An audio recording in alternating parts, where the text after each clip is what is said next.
আজি কিছুদিন আগতে কাশ্মীৰৰ পেহেলগামত সন্ত্ৰাসবাদীয়ে আমাৰ ভাৰতৰ নাগৰিকৰ ওপৰত যি বৰ্বৰ অত্যাচাৰ কৰি নিহংসভাৱে হত্যা কৰিলে সেইটো আমি JB একাডেমি সৰুপেটাৰ তৰফৰ পৰা গৰিহণা জনাইছোঁ আৰু এই ভাৰত পাকিস্তানৰ যুদ্ধত যিসকল বীৰ শ্বহীদে আত্মবলিদান দি শ্বহীদ হ'ল আমি তেখেতসকললৈ JB যোগায়ন কাৰাটে একাডেমি সৰুপেটাৰ তৰফৰ পৰা গভীৰ শ্ৰদ্ধাঞ্জলি জ্ঞাপন কৰিছোঁ।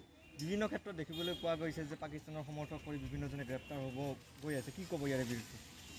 আচলতে তেওঁলোককতো আমি যিসকল পাকিস্তানীতকৈও বেছি গৰিহণাৰ যোগ্য তেওঁলোক দেশদ্ৰোহীতকৈ আচলতে বেলেগ ডাঙৰ দোষী একো হ'বই নোৱাৰে।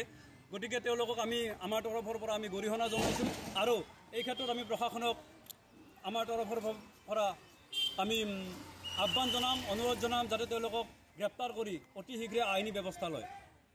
এটা কথা নিশ্চিতভাৱে ক'ব লাগিব যে আমি এইখন অসমত থাকি আমি পাকিস্তানক সমৰ্থন কৰা কিছুমান পৰিলক্ষিত হোৱা দেখিবলৈ পোৱা গৈছে, তেওঁলোকক কি জনাব, কি বাৰ্তা ইয়াৰ জৰিয়তে কি বাৰ্তা দিব তেখেতসকলক? তেওঁলোকক আমি হুঁচিয়াৰ কৰি দিব বিচাৰিছোঁ যে আমাৰ ভাৰতবাসী যি আমাৰ নাগৰিক যথেষ্ট সহজ সৰল যথেষ্ট সহনৰ্মী, কিন্তু সেই বুলি এইটো নহয় যে আমি ভাৰতবাসী আমি দুৰ্বল নহয়, কাৰণ এই পদে পদে বিভিন্ন ক্ষেত্ৰত আমাৰ ভাৰতৰ স্বাধীনতা আন্দোলনৰে পৰা আৰম্ভ কৰি এতিয়ালৈকে সেই কথা প্ৰমাণ হৈ আহিছে। গতিকে তেওঁলোকে যাতে এই কথাটো